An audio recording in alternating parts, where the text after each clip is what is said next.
Всем привет! Добро пожаловать на подкаст «Молодец».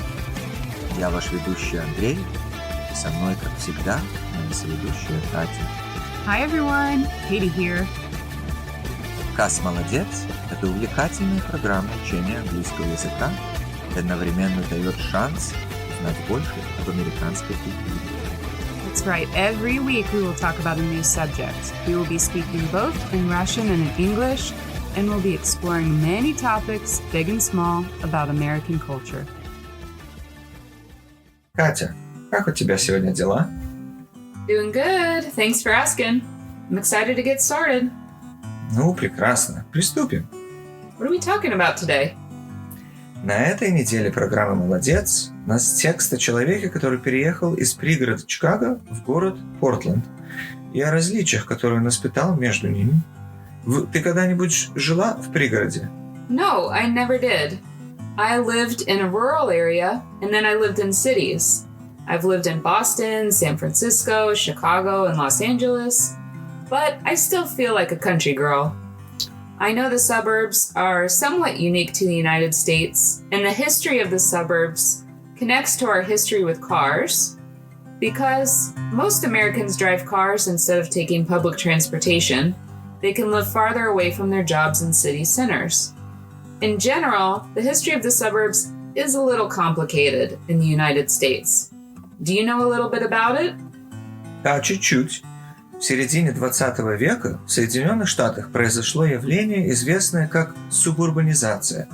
Это связано с массовой миграцией людей из городов в новые жилые районы, окружающие городские центры. Рост пригородов был вызван рядом факторов, в том числе ростом автомобильной промышленности, наличием дешевой земли на окраинах городов и желанием многих семей иметь больше места и лучшее качество жизни.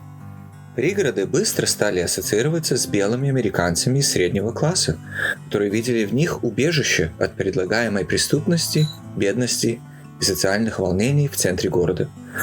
Однако эта миграция также имела серьезные расовые последствия.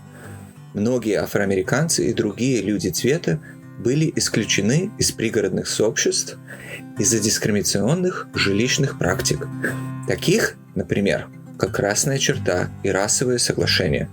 Эта практика привела к тому, что люди не могли покупать или арендовать дома в многих пригородных районах и вынуждали их оставаться в городских районах, которые часто игнорировались местными властями и страдали от бедности и преступности. Right. One famous example is the town of Leviton, Pennsylvania, which is one of the first modern suburban developments in the United States.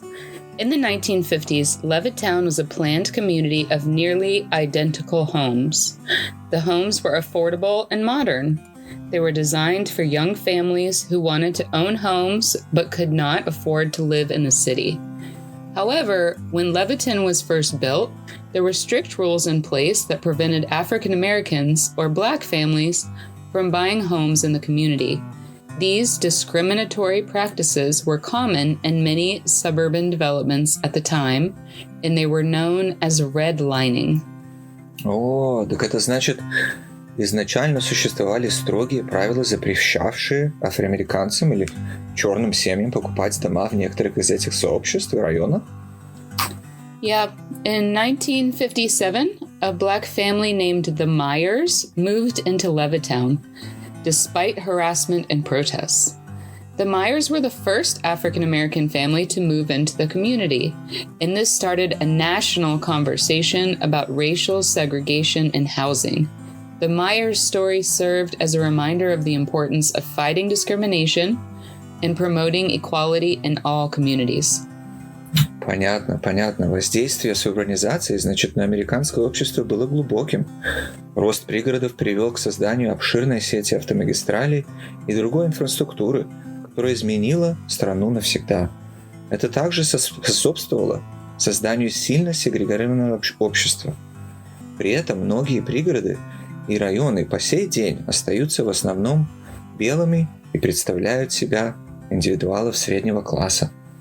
Наследие дискриминационной жилищной практики продолжает ощущаться. И многие цветные сообщества все еще борются с последствиями красной черты и других форм жилищной дискриминации. Right. And while things are improving, there is still a lack of diversity in the suburbs.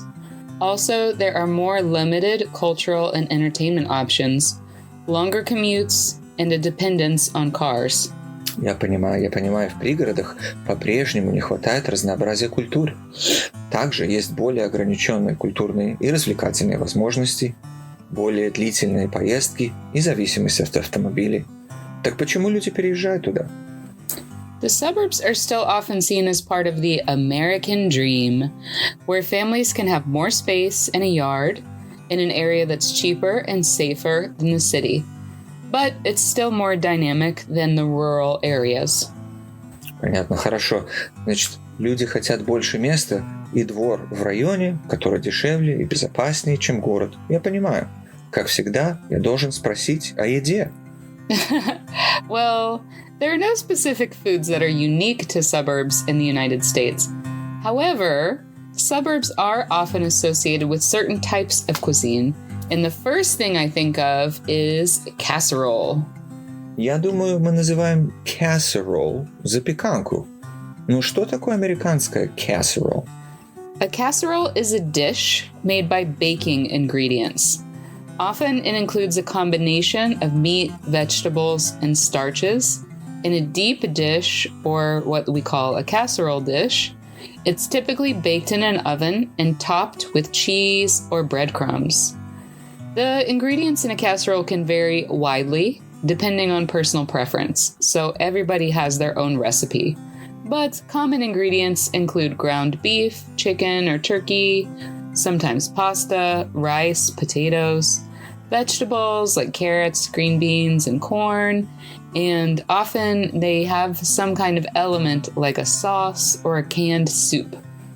Casseroles are often considered a comfort food in the United States, and they're commonly served for family dinners or potlucks. Do you know what a potluck is?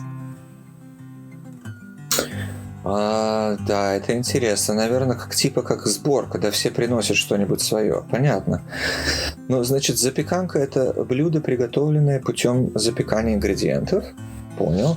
Часто включающих сочетание мяса, овощей и крахмала, конечно, в глубоком блюде, запеченное в духовке и часто посыпанное сыром или даже панировочными сухарями. Yeah. My specialty is a green bean casserole with mushrooms and fried onions on top. Would you like me to make one for you? Yes, please. Okay, listeners, time to wrap up so I can make a casserole for Andre. Thank you for listening today and learning about this serious topic within American history. Если вы хотите прочитать остальную часть истории, зайдите на сайт www.molodets.com. Там вы найдете полную историю и практические упражнения, а также дополнительную грамматику, словарный запас и видео. Программа «Молодец» финансируется Госдепартаментом США и была создана Международным женским ресурсным центром в Калифорнии. По-английски The International Women's Resource Center. Узнайте больше об организации на их веб-сайте. И, как всегда, до следующей встречи, друзья!